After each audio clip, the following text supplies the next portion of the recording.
És un plaer presentar avui aquest acte perquè un municipi com Viladecavalls, que avui puguem fer aquesta conferència per parlar d'un patriota, fill de Viladecavalls. No, perdoni. No, bueno, veí de Viladecavalls. Perdoni, per parlar d'aquest senyor de Viladecavalls. Espera, ara en parlaran Marc. Simplement presento el conferenciant. El que és important és que avui parlarem d'un patriota. D'un patriota. Bueno, és fill de Viladecavalls. Exacte. Jo sempre dic el mateix, Marc.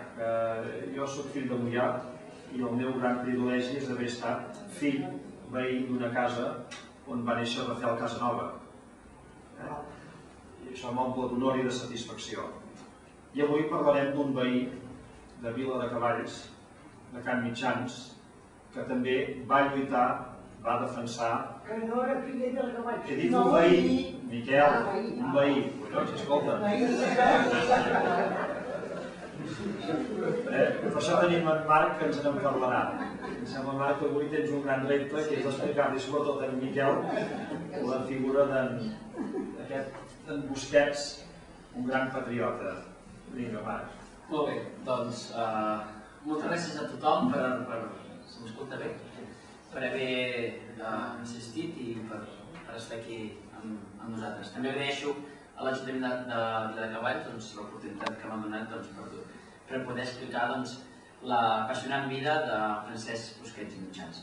Abans però de parlar d'en Busquets, si em permeten, jo faré una introducció històrica d'una mica de la guerra de successió, per posar-nos en antecedents i per veure la importància que va tenir aquest personatge a la guerra i també per conèixer quina va ser la situació històrica, político-social del seu moment.